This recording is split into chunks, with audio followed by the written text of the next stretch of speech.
नमस्कार, लोक महाराष्ट्र मराठी न्यूज चॅनलमध्ये आपले स्वागत आहे। संपादक बळीराम बोडकेसह चंद्रपूर जिल्हा प्रतिनिधी अभिमन्यू चव्हाण यांचे विशेष बातमीपत्र। शेतकऱ्यांच्या कर्जमाफीसाठी चंद्रपूर जिल्ह्यातील गडचांदूर येथे चक्का जाम आंदोलन। चंद्रपूर जिल्हा प्रतिनिधी आज दिनांक 24 प्रहार जनशक्ती पक्षाचे अध्यक्ष शेतकरी नेते श्री बच्चूभाऊ कडू यांच्या आदेशानुसार शेतकऱ्यांच्या कर्जमाफीसाठी व आपण बांधवांना 6,000 रुपये मानधन मिळावे यासाठी आज महाराष्ट्रभर चक्काजाम आंदोलन करण्याचे आदेश दिले होते।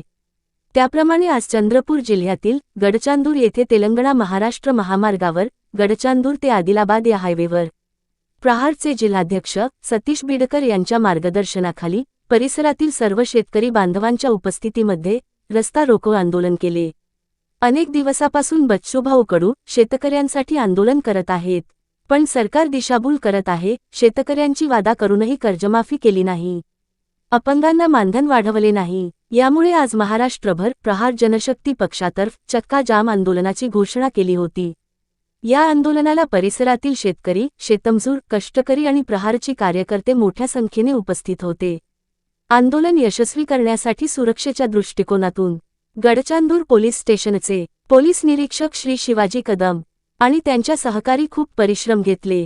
श्री अभिमन्यू चव्हाण, लोक महाराष्ट्र न्यूज चॅनल, जिल्हा प्रतिनिधी चंद्रपूर। आपण पाहत आहात लोक महाराष्ट्र मराठी न्यूज चॅनल। पुढील बातम्यासाठी चॅनलला लाईक, सबस्क्राईब करा। धन्यवाद।